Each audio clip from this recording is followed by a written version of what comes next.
dyan! Welcome to my vlog for today's vlog.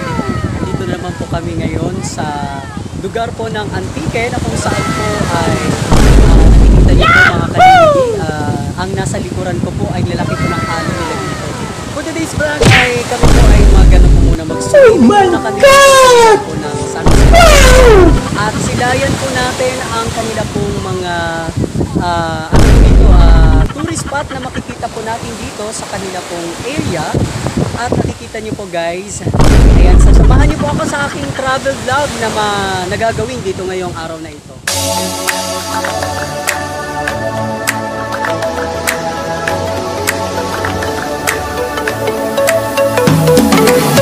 Yan mga kaliyudi ko dyan, sobra pong ganda po ang kanila pong dagat dyan at ang lalaki po ng alon at nag-picture taking pa po ang aking mga kasama dyan. So see you mga kaliyudi sa aking travel vlog sa San Jose Antique.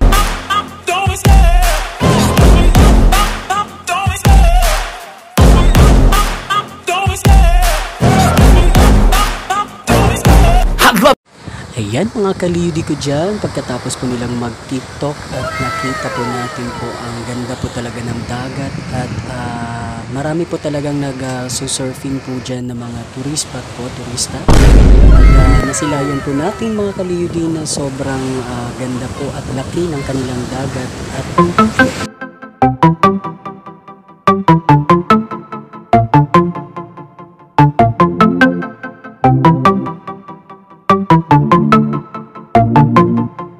mga kaliyudi ko dyan, samahan nyo naman po ako at next destination namin pupuntahan po ay yun naman po ay yung White Sandbar po na tinatawag po nila dito po sa San Jose Antique na kung saan po nasa isla po ito idol, mga idol at ayan po nakita nyo po blue na blue po ang kanila pong seashores at White Sandbar.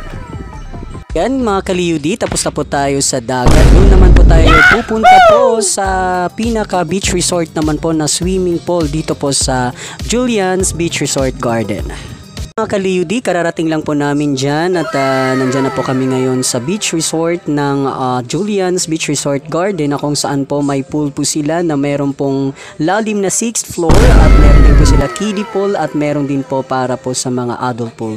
At meron din po sa mga hotel at pwede rin po mag-overnight. Ang entrance fee lang po dyan ay 50 pesos para po sa mga adult.